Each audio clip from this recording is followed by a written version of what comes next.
Millet Marvels, changing the way world eats by Tenali Double Horse.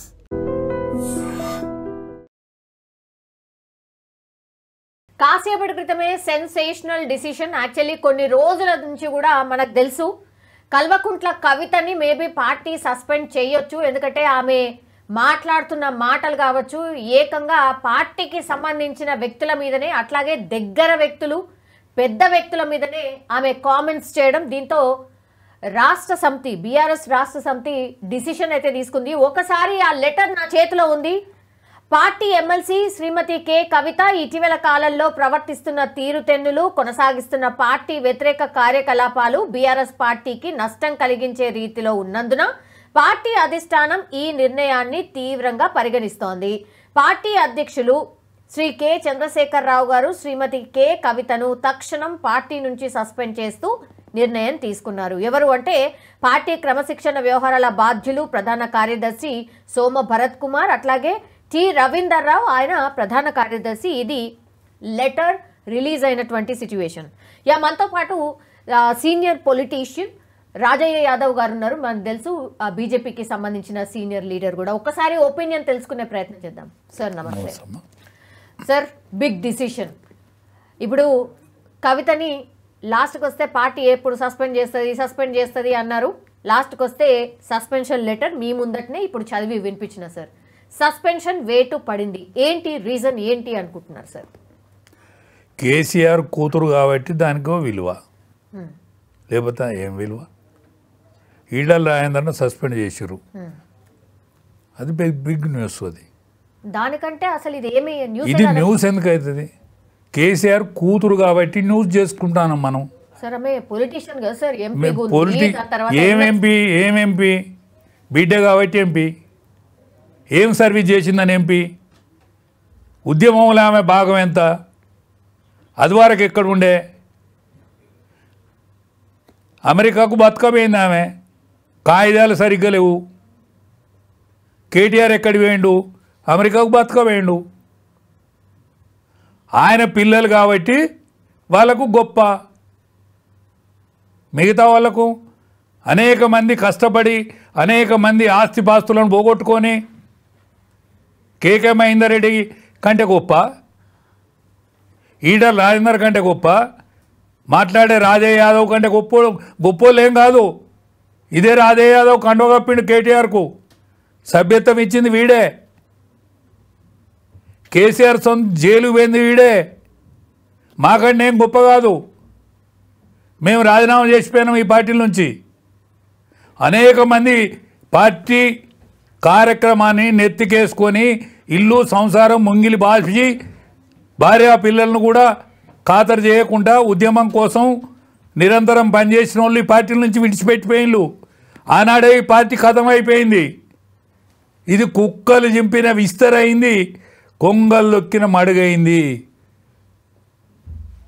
ఇది పరీకాష్టాన్ని చేరుకున్నది. ఆఖరికి కుటుంబ సభ్యులు కూడా ఆ పార్టీ నుంచి సస్పెండ్ చేసుకోవాల్సిన దుస్థితి. కేసీఆర్ స్వయం కృతాపరాధం. నేను మెయ్యా బీబే అన్నాడు పార్టీ పెట్టిన రోజు. నా పిల్లలు అమెరికాలో ఉంటానన్నాడు. నేను తొలి ముఖ్యమంత్రిని దళితున్నే చేస్తానన్నాడు. అన్ని మాటలు తప్పుకుంటూ వచ్చిండు. ఇవాళ ఆయనకాయనే ఆయన పిల్లలను ఆయనే భుజించవలసిన అవసరం ఏర్పడ్డది. ఇప్పుడు పులికి కళ్ళెత్తాయటమ్మా. పులి పిల్లలను పెట్టిన తర్వాత ఆమె కళ్ళు కనిపించాయట పులికి. దూరంగా దొరికిపోయిన పిల్లలు మాత్రమే బతుకుతాయి, లేకపోతే ఆ పిల్లలను కూడా తింటుంది. ఇప్పుడు ఒక పిల్లని తిన్నాడు కేసీఆర్. ఒకవేళ సస్పెండ్ నిజమైతే తప్పు చేయకుండానే తిన్నాడా ఎట్లా? మీరు అంటే తప్పు చేయకుండా జైలుకి ఎవరు పంపారు? ఆమె తప్పుల తడక. కేసీఆర్ కుటుంబం అంటేనే తప్పుల తడక. దాన్ని ఆశ్చర్యకరంగా చూసుకున్నాడు మన రాష్ట్రం యొక్క దురదృష్టం. ఇదేదో ఆశ్చర్యకరం, ఇదేదో గొప్ప నిర్ణయం, ఇదేదో ప్రళయం వచ్చినట్టు, తెలంగాణకే ప్రళయం వచ్చినట్టు చూసుకుంటూ మన దుస్థితి.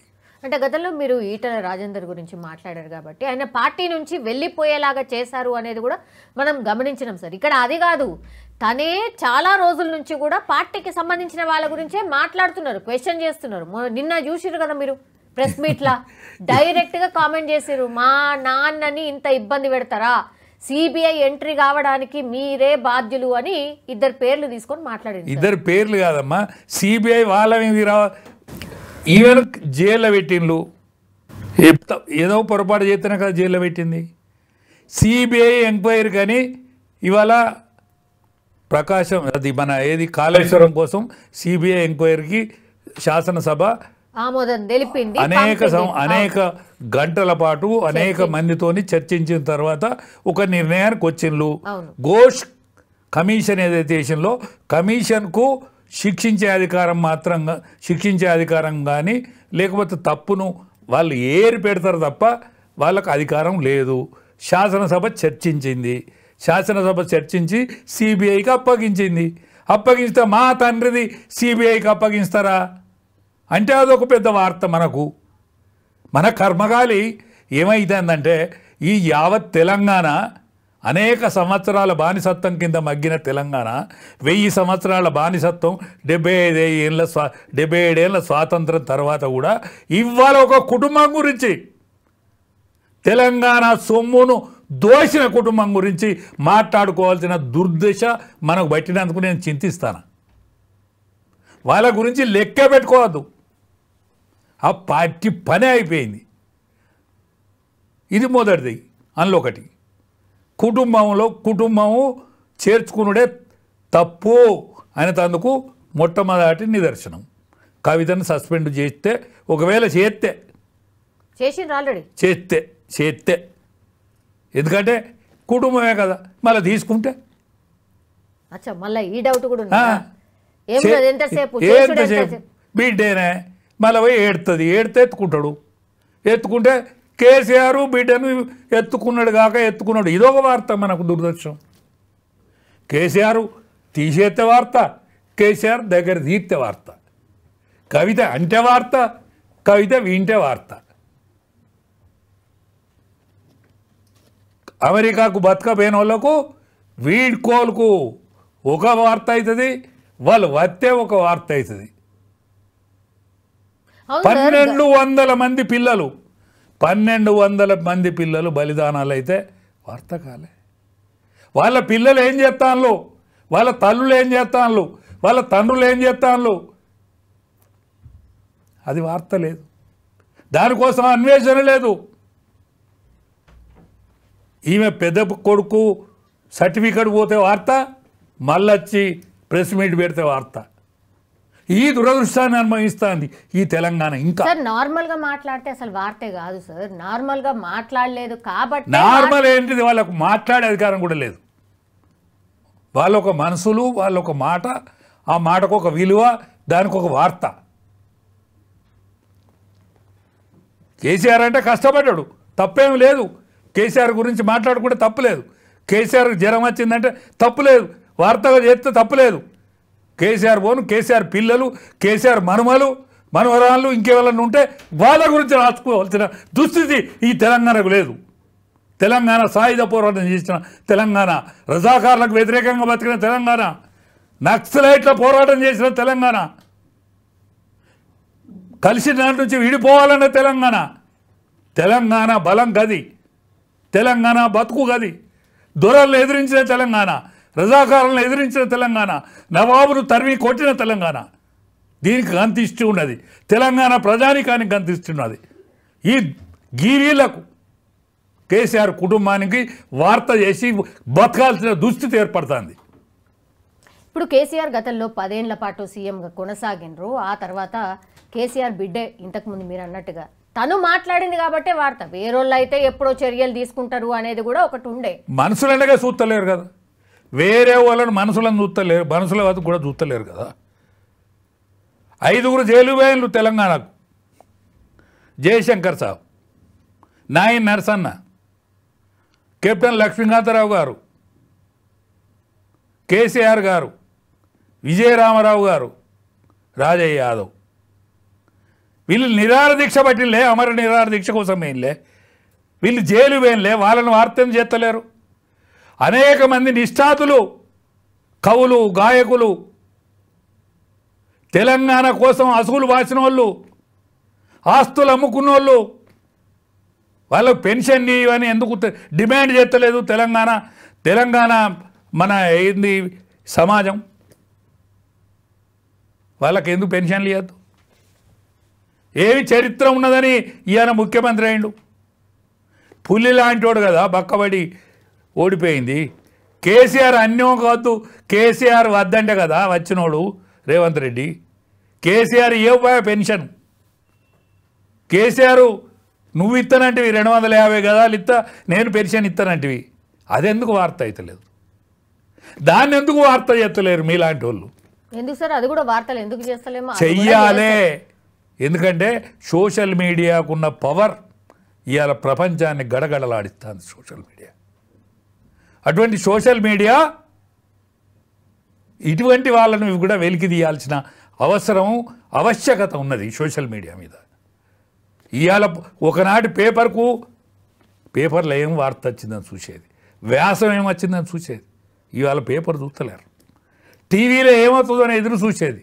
రేడియోలో సాయంకాలం ప్రాంతీయ వార్తలు ఏమవుతాయి, దేశ వార్తలు ఏమవుతాయి అని ఎదురు చూసేది. నిమిషాల మీద ఇవాళ సోషల్ మీడియాలో కనిపిస్తాను ఈ వార్తలన్నిటి. అందుకనే ప్రభుత్వం దించాలన్న సోషల్ మీడియా, ప్రభుత్వం ఎక్కియాలన్న సోషల్ మీడియా. కానీ సోషల్ మీడియాకు కూడా నేను ఒకసారి రిక్వెస్ట్ చేస్తాను. నిన్న ట్రంప్ ఆరోగ్యాన్ని మంచిగా లేకుండా సోషల్ మీడియా చంపేసింది. ట్రంప్ను చంపలే, ఇంకా అద్వానీ గారిని 3-4 సార్లు చంపింది. నేను సోషల్ మీడియాకు బాధ్యతాయుతమైన సోషల్ మీడియాగా మెదలాలని నేను సోషల్ మీడియాకు రిక్వెస్ట్ చేస్తాను. నేను ఎల్డర్గా రిక్వెస్ట్ చేస్తాను, వేరే కాదు, అవసరం కూడా. ఎందుకంటే అడ్డవేనుల గురించి మాట్లాడుకునే దుస్థితి సోషల్ మీడియాకు రావద్దని చరిత్రకారుల గురించి మీరు మాట్లాడాలి. ఈ కవిత వార్త, కవితతో ఒక వార్త, కవితను సస్పెండ్ చేస్తే వార్త, కవిత ఏమన్నా అంటే వార్త, కవిత ఏమన్నా వింటే వార్త, కవిత విమానం దిగితే వార్త, విమానం దిగి మాట్లాడితే వార్త. ఎక్కడి కవిత, ఎక్కడున్న వార్త? అంటే పార్టీలో ఉంటే కూడా ఎట్లంటే అట్లా మాట్లాడితే వార్త కాకుండా ఉంటుందా సార్? మరి బీఆర్ఎస్ పార్టీలనే ఉన్నది, తను వేరే పార్టీ అయితే ఎవరు మాట్లాడరు కదా. ఆమె అదే పార్టీలు ఉంటుంది, వాళ్ళ తండ్రికి సంబంధించిన పార్టీ, ఆమె అన్నీ తెలుసు, ఆమె ఆ పార్టీలో ఉంటూ ఆ పార్టీనే తిడుతుంది. మరి మాట్లాడకుండా ఎట్లుంటారు సార్? ఆ పార్టీలో ఉండి, మీరు సీనియర్ కాబట్టి అసలు ఏంది ఒపీనియన్ అని ఆ పార్టీలో ఉండి ఆ పార్టీని తిట్టే మనిషిని గురించి మనం ఎంత తక్కువ మాట్లాడుకుంటే అంత మంచిది, ఎంత చిన్నగా మాట్లాడుకుంటే అంత మంచిదని నా ఉద్దేశం. కేసీఆర్ గారి మనస్తత్వం ప్రకారం సార్, ఇన్ జనరల్లీ ఆయన ఇట్లాంటి డిసిషన్స్, బిగ్ డిసిషన్స్ తీసుకోవాలి అనుకున్నప్పుడు ఏం ఆలోచిస్తారు సార్? ఇప్పుడు ఆయన బిడ్డ కాబట్టి గిన్ని రోజులు బట్టి ఆగింది ఇది. లేకపోతే ఎప్పుడో ఎవరు పడితే వాళ్ళని తీసిపారేయలేదా ఈ పార్టీ నుంచి? ఆ పార్టీ కోసం ఎంతో కష్టపడ్డ వాళ్ళని తీసేయలేదా? కేకే మహేందర్ రెడ్డి గారు ఆయన మొత్తం సర్వం సంసారాన్నే కడిగి పెట్టిండు టీఆర్ఎస్కు. కొడుకు కోసం ఆయన తీసిపారేసిండు. కొడుకు టికెట్ ఇవ్వలేదు కాబట్టి ఆయనకు టికెట్ ఇవ్వలేదు. అనేక మంది నిష్ఠాతులు నిజామాబాద్లో పనిచేసిన వాళ్ళు ఉన్నారు, ఆశించిన వాళ్ళు ఉన్నారు. బిడ్డకు టికెట్ కాబట్టి తీసేసిండ్రు. బిడ్డకు టికెట్ ఇవ్వాలి కాబట్టి బిడ్డకు పార్లమెంట్ టికెట్ ఇచ్చుకున్నాడు. ఓడిపోయిన వాళ్ళు ఎంతమంది ఉన్నారు, ఓడిపోయిన వాళ్ళు అంగలార్చిన వాళ్ళు ఎంతమంది ఉన్నారు? ఎమ్మెల్యే చేసిండు కదా వెంటనే బిడ్డ కాబట్టి. కుటుంబ పార్టీని చేసుకున్నాడు కదా అంటాను. ప్రజాస్వామ్యయుతమైన పార్టీ, పోరాడిన పార్టీ, పోరాడితే పుట్టిన పార్టీ తెలంగాణ. అటువంటి తెలంగాణను ఆయన ఇంటి సంస్థగా, జేబు సంస్థగా మార్చుకున్నాడు కదా. అందుకనే దీన్ని వార్త చేస్తే నా పోటోడు ఇది పెద్ద వార్త కాదు అని చెప్పుట్లో తప్పు లేదు. ఎందుకంటే నాకు ఉద్యమంలో బాగా ఉన్నది, ఉద్యమంలో నా చెవుంటు ఉన్నది, నా రక్తం ఉన్నది, నా కష్టం ఉన్నది. నేను 50 సంవత్సరాల నుంచి 70 సంవత్సరాల వయసు వచ్చేదానికి నేను పనిచేసినోండి. అందుకనే ఈ వార్త పెద్ద బిగ్ వార్త కాదు, కానీ ఆ పార్టీ పతనావస్థకు చేరువలో ఉన్నదన్నందుకు వార్త. ఓకే, నెక్స్ట్ స్టెప్ ఏముండొచ్చు సార్? అంటే కవిత గారి స్టెప్ ఏముండొచ్చు? ఏముంటే ఏమవుతుంది? ఏముంటే ఏం కాదు, కొత్త పార్టీ పెట్టబోతున్నారు అని అంటున్నారు. పెట్టుకొని ఏమున్నది? సార్ అంత లైట్ గా తీసేస్తున్నారు, ఏ బలం లేదు అసలు, తనకి ఏమీ లేదు, ఏమీ లేదు కాక ఏమీ లేదు. నాకు తెలుసు కాబట్టి అంటానా, నేను దగ్గరుండి పనిచేసినాను కాబట్టి అంటానా. బతుకమ్మ వాళ్ళు ఆడుకోరు, బతుకమ్మ వాళ్ళ కుటుంబంలో ఆట కాదు, బతుకమ్మ బహుజనులది, బతుకమ్మ బహుజనులది. ఆమెకో పాత్ర కాబట్టి, ఆమెకో పాత్ర కావాలి కాబట్టి ఆమె తెలంగాణ బతుకమ్మ పట్టుకొని తిరిగితే మాబోటి తెలంగాణ పిచ్చోళ్ళం ముందట తిరిగినాం కాబట్టి దానికి ఒక వాల్యూ ఏర్పడ్డది. దాన్నే ఒక భాగం చేసుకున్నది ఆమె. ఆనాడు మహిళా విభాగంలో ఇది ఒక విభాగం, బతుకమ్మ ఒక విభాగం, ఆమె దానికి హెడ్ అయింది. అంతకంటే పెద్ద నాయకత్వం ఏం వహించలే. ఆమెకు టికెట్ ఇచ్చినాడు, నేనున్నా, అంకుల్ నా పేరేమైనా చర్చకు వచ్చిందని నన్ను అడిగేది, నాకు తెలుసు కాబట్టి నేను అంటాను.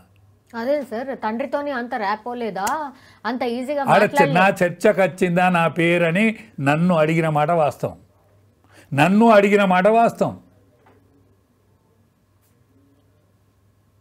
ఆయన ఆఖరికి ఏదో దొంగ రాత్రి టిక్కు పెట్టాడు, ఆమె రాత్రిపూట ఏమో ఈ పొల్ల ఎడుతుందని టిక్కు పెట్టాడు. ఆనాడు మూమెంట్ ఉన్నది కాబట్టి గెలిచింది. మళ్ళోసారి ఎందుకు గెలవలేదు, మళ్ళీ ఒకసారి ఎందుకు గెలవలేదు అంటాను. నా మహానాయకురాలు అయితే మళ్ళోసారి కూడా గెలవాలి. అదే కేసీఆర్ ఎక్కడ పోటీ చేసినా గెలిచాడు. కరీంనగర్లో పోటీ చేసి గెలిచిండు, మెదక్లో పోటీ చేసి గెలిచిండు, మహబూబ్నగర్లో పోటీ చేసి గెలిచిండు. నాయకునికి ఉండేటువంటి కెపాసిటీ, క్యాలిబర్ అది. ఆమె రెండోసారి గెలవలే. అందుకనే ఆమె గురించి మనం అంతగా మాట్లాడుకోవాల్సిన అక్కర్లేదు. తెలంగాణ రాష్ట్ర సమితి అనేది బీఆర్ఎస్ అన్నాడు, అది వీఆర్ఎస్ అయింది, ఇది మరింత వీఆర్ఎస్ అవుతుంది, అంతే తప్ప ఇంకేం లేదు. ఇంకా వీకెండ్ అవుతూ పోతుందంటారు పార్టీ, అంతే కంప్లీట్ అయిపోతుంది, దానిలో ఎవ్వరు ఉండరు. ఇంకేం ఎవరు మిగులుతారు? ఇప్పుడు సంతోష్ అనే తోడు అదొక 6th ఫింగరు, అదొక పెద్ద ఏలు కాదు, అది 6th ఫింగర్. అది ఇంకెవరున్నారు? కేటీఆర్, హరీష్ రావు, కేసీఆర్, ముగ్గురే. వాళ్ళు ముగ్గురే నాయకులు. ఇప్పుడు కోపం అయితే హరీష్ రావు పార్టీ విడిచిపెట్టి వెళ్ళిపోతాడు, గంతే. ఏముండదు, దీంతో పని అయిపోయింది.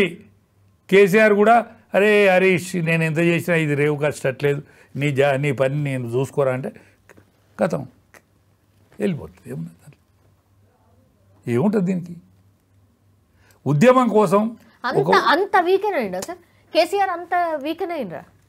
కాదమ్మా, ఆయన ఆరోగ్యం కనుక సాతి చేస్తే వాళ్ళకు లీడర్ ఉన్నాడు, ఏ మాట కామాట, వాళ్ళకు లీడర్ ఉన్నాడు, కానీ క్యాడర్ అయిపోయింది. లీడర్ ఉన్నమాట నిజం, క్యాడర్ అయిపోయాడు. ఎందుకు క్యాడర్ అయిపోయాడు? తెలంగాణ ఆవశ్యకత లేదు. తెలంగాణ ఆవశ్యకత ఉన్నాడు ఆనాడు ఉద్యోగస్తులు, ఆనాడు విద్యార్థి లోకం, ఆనాడు కవులు, ఆనాడు గాయకులు, ఆనాడు తెలంగాణ కోసం అనేక సంస్థలు, అనేక పార్టీలు అన్నీ పనిచేసినాయి. ఇవాళ కాంగ్రెస్ పార్టీలో అనేక మంది పనిచేయలేదమ్మా. ఆనాడు పార్లమెంట్ మెంబర్లుగా ఉన్నటువంటి కాంగ్రెస్ పార్టీ నాయకులు పోరాటం చేయలేదు అక్కడ. ఏది తెలంగాణ ఏర్పడే రోజు కాంగ్రెస్ పార్టీ ఇక్కడ తెలంగాణలో ఉన్న నాయకులందరూ కూడా సహకరించిండ్రు. సికింద్రాబాద్ ఎంపీ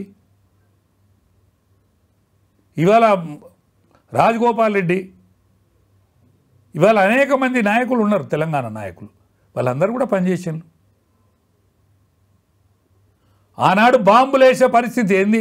పొగ బాంబులు ఎత్తా అంటే ఆంధ్ర పార్లమెంట్ మెంబర్లు పొగ బాంబులు ఎత్తా అంటే ఆనాడు వీళ్ళందరూ గట్టిగా నిలబడ్డారు. ఆనాడు బీజేపీ పార్టీ సపోర్ట్ చేసింది, సుష్మా స్వరాజ్ గట్టిగా సపోర్ట్ చేసింది. సపోర్ట్ చేస్తేనే తెలంగాణ బిల్లు పెట్టడం జరిగింది. అట్లా తెలంగాణ వచ్చింది. వచ్చిన తెలంగాణను ఓన్ చేసుకున్నాడు కేసీఆర్ గారు. మిగతా పార్టీలు సొమ్ము చేసుకోలేకపోయినాయి, కేసీఆర్ పోరాడి తెచ్చిండని అనుకున్నారు కాబట్టి కేసీఆర్కు అవకాశం ఇచ్చిండ్రు. 10 సంవత్సరాలు ముఖ్యమంత్రిగా వెలిగిండు. వెలిగిన క్రమంలో వీళ్ళందరూ దాన్ని ఖరాబు చేసిళ్ళు, పార్టీలో సంపాదించుకున్నారు. సంపాదించుకునే పేరు బదనం అయితే అయిందా కాలేదా? కాదు సార్, అధికారం ఉంటేనే పార్టీలా లేకపోతే అంతేనా సంగతులు? ఇప్పుడు మీరు చెప్తున్న దాని ప్రకారం ఒక్కటేనమ్మా, ఇది అధికారంలో ఉంటేనే పార్టీ.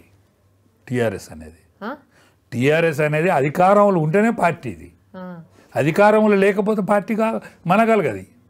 ఇవాళ కాంగ్రెస్ పార్టీ ఎక్కడనో 7 గోల లోతున్న కాంగ్రెస్ పార్టీకి ప్రాణం వచ్చి ఉన్న కాంగ్రెస్ పార్టీ నిలబడదా? నిలబడలేదా?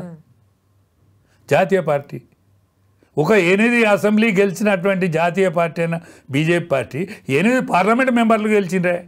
8 అంటే 8 ఏళ్ళు 56, 60 స్థానాలలో అవకాశం లభించిందే. అదే టీఆర్ఎస్ పార్టీకి డిపాజిట్లు ఇవేనే పార్లమెంట్ ఎన్నికలలో. అంటే టీఆర్ఎస్ పార్టీ ఒక ఏదైతే ఉద్భవించిందో తెలంగాణ ఆకాంక్ష కోసం ఉద్భవించింది. అనేక శక్తులు, యుక్తులు, వ్యక్తులు అందరూ పనిచేసినారు కాబట్టి టీఆర్ఎస్ నిలబడ్డది. ఆనాడు తెలంగాణ వచ్చిన తదనంతరం నా వాళ్ళు ఎవరు రాలేదనే మాట ఇచ్చింది కాబట్టి కేసీఆర్ నమ్మిళ్ళు, వాళ్ళని తీసుకొచ్చుకున్నారు కాబట్టి వాళ్ళను కూడా చూసిర్రు. వాళ్ళ యొక్క క్యారెక్టరు, క్యాలిబర్ వీళ్ళందరిని చూసి ఇడిచిపెట్టిళ్ళు. తెలంగాణ ప్రజానీకం ఇడిచిపెట్టింది కాబట్టి కేసీఆర్ ఫామ్ హౌస్కు పరిమితమైండు. కేసీఆర్ పిల్లలు ఒకరొక్కరు కొట్టుకొని చత్తారు. ఇది చరిత్ర. ఏముండదు. ఇప్పుడు కాళేశ్వరం విషయం వచ్చింది సార్. కాళేశ్వరంకి సంబంధించి మొత్తం అంత సుదీర్ఘంగా విచారణ జరిగింది. అసెంబ్లీ ఒక తీర్మానం చేసి పంపించింది. సిబిఐ విచారణకు ఆదేశించండి, ఈ రిపోర్ట్ని మేము వాళ్ళకి పంపిస్తున్నాం, సిబిఐ వచ్చి విచారణ చేసుకోవచ్చు అనేది క్యాబినెట్ తీర్మానం చేసి పంపించారు. ఇప్పుడు బాల్ ఏడుంది అని అంటే కేంద్రం కోర్టులో ఉంది సార్. నెక్స్ట్ ఏం చేస్తుంది? టెక్నికల్గా ఇంకా అనేక కార్యక్రమాలు కావాలి దాంట్లో. సిబిఐ రమ్మనంగానే సిబిఐకి ఏం పని లేకుండా ఉండదు. దేశం మొత్తం మీద సిబిఐకి అనేక విషయాల మీద, ఇటువంటి పొరపాట్ల మీద ఎంక్వైరీ చేసేటువంటి పని వాళ్ళకు ఉంటుంది. కాబట్టి వాళ్ళకు తీరదా అని వాళ్ళ యొక్క అభిప్రాయాన్ని కూడా కనుక్కోవాల్సిన అవసరం ఉంటుంది. కేంద్ర పాలిత ప్రాంతాల్లో అయితేనో డైరెక్ట్ సిబిఐ పోయి ఎంక్వైరీ చేస్తుంది. రాష్ట్రాలలో అనవసరంగా అయిన దానికి కాని దానికి సిబిఐ జోక్యం తీసుకోదు. అసెంబ్లీ తీర్మానం చేసింది కాబట్టి ఏదైతే ఎంక్వైరీ కమిటీ వేసిందో, ఓ కమిషన్ వేసిందో, ఆ కమిషన్ ఇచ్చిన రిపోర్టును క్షుణ్ణంగా నిన్న ఒక 9 గంటలు దాని మీద చర్చోపచర్చలు చేసిన తర్వాత సిబిఐకి అప్పగించాలనేటువంటిది ఆఖరి తీర్మానంకి వచ్చింది. కాబట్టి ఇంకా కార్యక్రమం ఉన్నది, మిగిలి ఉన్నది. ఆ కార్యక్రమం పూర్తయితే సిబిఐ నిజాన్ని నిగ్గుదేల్చేటువంటి సమయం ఉంటుంది. ఎవరి చేతుల్లో ఉండదమ్మా ఇది. సిబిఐ అనేది ఒక స్వతంత్ర సంస్థ కాబట్టి ఎవరి చేతుల్లో ఉండదు, ఏ పార్టీ చేతుల్లో ఉండదు, ఏ పార్టీ చేతులు ఉండదు. పర్మిషన్ ఇవ్వాల్సిందైతే కేంద్రమే కదా. కేంద్రం హోంశాఖనే కదా. హోంశాఖ ఇస్తుందమ్మా. హోంశాఖ రొటీన్ కార్యక్రమం తప్ప హోంశాఖ అడ్డం పెట్టే కార్యక్రమం ఏముండదు.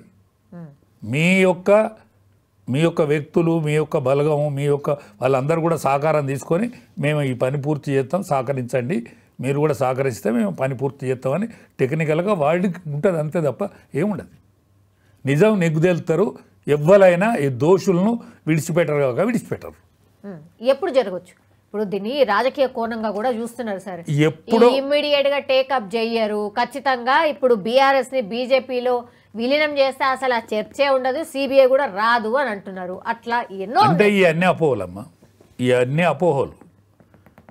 బీఆర్ఎస్ను బీజేపీలో విలీనం చేస్తాడు అనేది ఒక అపోహ. ఇప్పుడు అనేక సంవత్సరాల నుంచి అంటాను, ఇన్ని రోజులు బట్టి కాంగ్రెస్ పార్టీ ఎందుకు అప్పచెప్పాలి అంటే బాగా వీకెన్ అయిపోయిన దాకా చూస్తున్నారు. వీకెన్ అయిన తర్వాత అప్పుడు చేసుకుందాం అనుకుంటున్నారు. ఇప్పుడు కాంగ్రెస్ పార్టీ కదా ఇక్కడ పరిపాలించేది, బీజేపీ పార్టీ అయితే కాదు కదా ఇక్కడ పరిపాలించేది.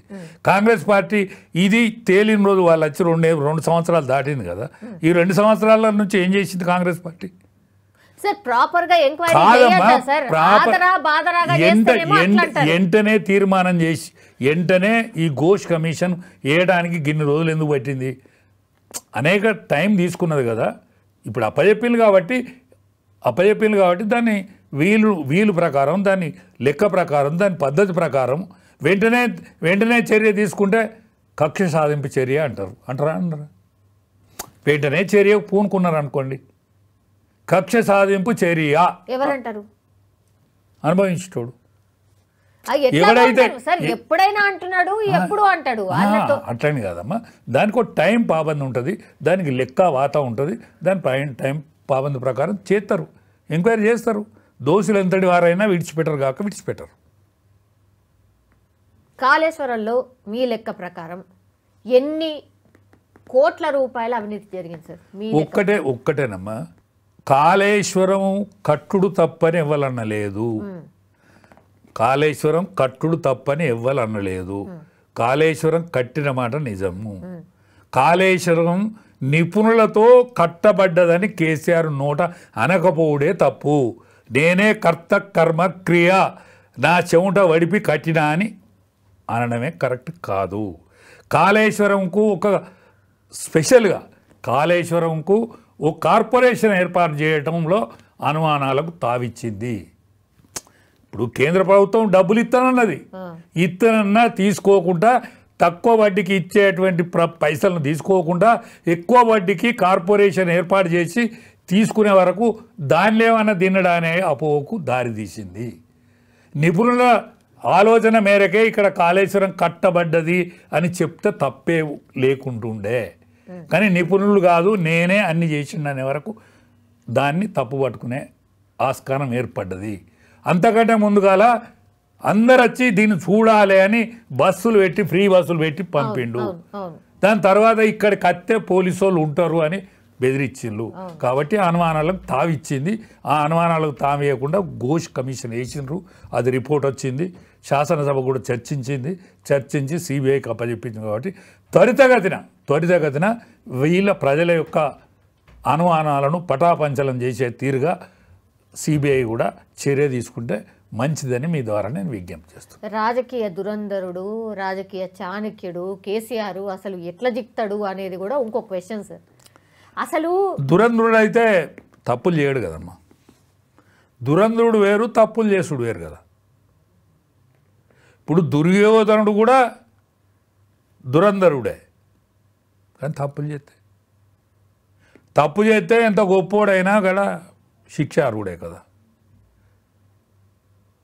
ఆయన కెపాసిటీని ఒప్పుకుందాం, శబాష్, మామూలు కెపాసిటీ కాదు ఆయనది, ప్రపంచ స్థాయి మేధావే, అనలేం అనుమానం లేదు. ఆ ప్రపంచ స్థాయి మేధావి ఈ కొడుకును, బిడ్డను, కుటుంబాన్ని, కులాన్ని వీళ్ళందరినీ దగ్గర తీసుకునే వరకు తప్పుల పడ్డాడు. మెజారిటీ దళితులు, మెజారిటీ బీసీలు, మెజారిటీ ఎస్సీలు, ఎస్టీలది ఈ తెలంగాణ అని ఆయన నోటనే అన్నాడు. దాని తర్వాత ఆయన కుటుంబం మాత్రమే దీని సింహాసనం ఆక్రమించింది. ఆయన కుటుంబానికి జిందాబాద్.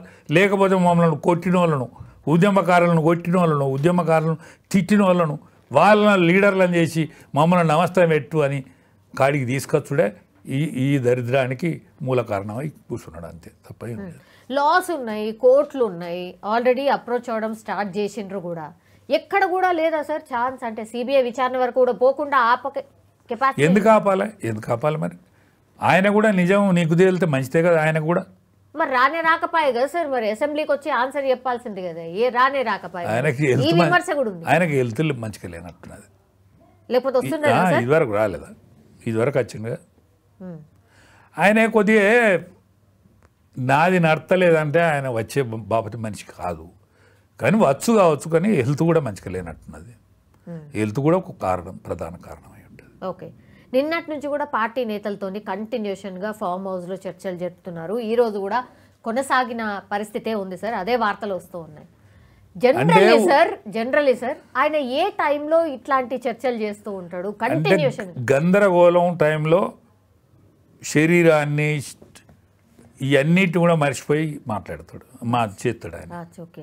ఎందుకంటే ఆయన గందరగోళం అంటే బిడ్డ అంటే ప్రేమ, ఒక పక్క అల్లుడు, వాటిని కాపాడుకుంటా మాతో పాటు కష్టపడ్డాడు, ఆయన మీద అపనింద మోపడం, అన్నిటికంటే ఇది హరీష్ రావు మీద ఆమె. ఇప్పుడు సరే ఇంకా విధి విధానాలు ఇది నిన్న అసెంబ్లీలో చూసినాం, ఇవన్నీ ఉన్నాయి. ఇవన్నీ పోను బిడ్డ వచ్చి ఈ మాట అనుడు కొద్దిగా ఊర్వలేనితనమే కదా, బాధాకరమే కదా. కవిత కూడా ఈ విధంగా మాట్లాడకపోనుండే కదా. ఎందుకు మాట్లాడాలి? ఆమె మాట్లాడితేనే అవుతుందా? ఇవాళ ప్రతిపక్షంలో ఉన్నటువంటి కాంగ్రెస్ పార్టీ మాట్లాడుతుంది, ఇంకా ప్రతిపక్షంలో ఉన్నటువంటి అనేక మంది మాట్లాడుతాను, కాంగ్రెస్ పార్టీ మాట్లాడుతూనే ఉండే. మరి నువ్వు మాట్లాడితేనే ఇది ఏది అందులో పోసినట్టు అవుతుందా? మీరొచ్చి ఎందుకు మాట్లాడాలి? నువ్వు ఈడ లేని కూడా లేవు కదా. నువ్వేటో నీ కొడుకును జాయిన్ చేసుకోవటానికి పోయినావు, వచ్చి సపరేట్గా ఇంటికి పోకపోయినావు. నీకు అంతలా ఇష్టం ఉడితే మీ నాన్న దగ్గరికి పోకపోయినావు, ఏం జరిగింది నాన్న అని అడగకపోయినావు. నువ్వు వచ్చి పత్రికా విలేకరుల సమావేశంలో మీడియాలో మాట్లాడాల్సిన దుస్థితి ఎందుకు? పరిపక్వత లేని రాజకీయ నాయకురాలు అన్నట్టే కదా. ఆమె గురించి మనం మాట్లాడుకుంటాను. పరిపక్వత ఉంటే గట్లా మాట్లాడతారు ఎవరన్నా? నిండుదనం ఉంటే గట్లా మాట్లాడతారు ఎవరన్నా? అది ఇంట్లో ముచ్చట కదా, ఇంట్లో ముచ్చట కదా. బావ మీద బయట మాట్లాడేందుకు? మేనబావ నువ్వు అక్కడ తిహార్ జైలు ఉన్నప్పుడు అనేక సార్లు నీ దగ్గరకు వచ్చిపోయిన ఆయనే, నీ కష్ట సుఖాలను ఆలోచించిన ఆయనే. గట్లా మాట్లాడచ్చునా? మాట్లాడితే వాళ్ళని మెచ్చుకుంటారా? ఇక సోషల్ మీడియాలో అయితే పూర్తిగా తన గురించి అసలు చాలా బ్యాడ్ కామెంట్స్ చేస్తున్నారు అని, చాలా బ్యాడ్గా ప్రొజెక్ట్ చేస్తున్నారు అని. ఇప్పుడు సోషల్ మీడియా బీఆర్ఎస్కి సంబంధించిన సోషల్ మీడియా వింగ్ల నుంచి అన్నిట్లలో వాళ్ళ పిఏని రిమూవ్ చేసినట్టుగా, అట్లాగే తనని చెప్పకనే అన్ఫాలో చెయ్యండి అని చెప్పినట్టుగా ఇట్లాంటివన్నీ కూడా వస్తున్నాయి సార్. చాలామంది అన్ఫాలో చేసేసారట ఇప్పుడు కవిత గారిని. ఇప్పుడు ఒక్కటేనమ్మా, మీడియాకి ఎంత స్వాతంత్రం ఉన్నదంటే ఎంత మాత్రం జరిగినట్టుగా రాసే స్వేచ్ఛ మీడియాకు ఉంది. ఎంత మాత్రం జరిగినట్టుగా చూపెట్టేటువంటి హక్కు మీడియాకు ఉన్నదని స్వర్గీయ అటల్ బిహారీ వాజ్పేయి గారే మాట్లాడిండు. అటువంటి మీడియా కూడా దాని అందాల అది బతకాలి. మీడియాలో వచ్చింది నిజం కాదు కదా అని వీళ్ళు అనుకోవాలి. ఉందాగా మీడియాలో వస్తాయి ఈ వార్తలు నిజం కాదు కదా. ఎందుకంటే నిజం అనేది ఆ మనిషికైతే తెలుస్తుంది కదమ్మా, నిజం వాళ్ళకైతే తెలుస్తుంది కదా. మాట్లాడుతోళ్ళు ఎవరో కాదు కదా, నీ కుటుంబ సభ్యులే కదా. మాట్లాడుతోళ్ళు పరాయిలు కాదు కదా. ఒకళ్ళు నీ అన్న, ఒకళ్ళు నీ మేనబావ, నీ మేనత్త కొడుకు ఉద్యమంలో పనిచేసిండు. ఆయన ఉద్యమంలో మీరు పనిచేసినప్పుడు మీరిద్దరు లేరు. మీరు అమెరికాలో ఏదోనా ఒకరు చేసుకొని బతామని పోయిండ్రు. అటువంటిది వాళ్ళు నీ పరాయిలు కాదు కదా. వేరే వాళ్ళు మాట్లాడితే నువ్వు తప్పట్టుకో. కానీ నువ్వు లిల్లు పుట్టంటివి. ఆయన కూడా మీ కుటుంబ సభ్యుని వతకనే మెదిలిండు. నాకు తెలుసు, ఎందుకంటే నేను దగ్గర ఉన్నా కాబట్టి నాకు తెలుసు. ఆయన కూడా మీ కుటుంబ సభ్యుని వతకనే మెదిలిండు. ఆయన ఏదంటే అది మార్చే శక్తివంతుడు ఆయనే పార్టీలో. ఎస్ సార్, లాస్ట్లీ ఏం జరగవచ్చు సార్? ఏది జరగాలనో అది జరుగుతుంది. టీఆర్ఎస్ మాత్రం గురించి మాత్రం ఇక మనం మాట్లాడుకున్న రోజులు అయిపోయినాయి. అంత పెద్ద మాట అన్నారు ఏం సార్? టీఆర్ఎస్ పోయి అది బీఆర్ఎస్ అయినాడు, అది దాని పని అయిపోయింది. నేను ఇదివరకు అనేక వేదికల మీద మాట్లాడినా, ఇప్పుడు కూడా మాట్లాడతాను. Yes sir, thank you so much sir. చూద్దాం ఏం జరుగుతుందో. నిజంగానే అంటే కవిత గారిని సస్పెండ్ చేసిన తర్వాత రాజకీయ పరిణామాలు ఎట్లుంటాయి, తన స్టెప్స్ ఏంటి అనేది కూడా పెద్ద ఎత్తున చర్చ అయితే జరుగుతోంది. బట్ కవిత గారు అట్లాగే దెన్ కేసీఆర్ గారితో ట్రావెల్ చేసినటువంటి వ్యక్తులు మాత్రం చాలా గట్టిగా చెప్తున్నారు వాళ్ళ అభిప్రాయాలు. చాలా అంటే అప్పుడున్నటువంటి పార్టీ వేరు, ఇప్పుడున్నటువంటి పార్టీ వేరు, పూర్తిగా మారిపోయింది. మరి చూడాలి ఎట్లాంటి డిసిషన్స్ వస్తాయి ఆర్ ఎట్లాంటి టర్న్ తీసుకుంటుంది పాలిటిక్స్ అనేది చూడాల్సిందే. Thank you so much. నిజంగా ప్రస్తుతం ఉన్నటువంటి సమాజం దేనికి ప్రయారిటీ ఇస్తుంది? ఆర్థిక సంబంధాల చుట్టూ మాత్రమే తిరుగుతుంది. మళ్ళీ ఎన్నికలంగానే చాలా విరక్తి కలుగుతాం. మంచి అనిపిస్తుంది కదా, లేడీస్ కూడా ఛాలెంజింగ్ జాబ్స్ చేసినప్పుడు చాలా బాగుంటది. ట్రాఫిక్ అసిస్టెంట్స్ గా నియమించిన ట్రాన్స్జెండర్స్ అందరితో సాల్యూట్ చేయించుకుంటున్నారు. ఫుడ్ డెలివరీ ఇవ్వటానికి వెళ్ళినటువంటి డెలివరీ బాయ్ అనిల్ పై కళ్ళ ముందు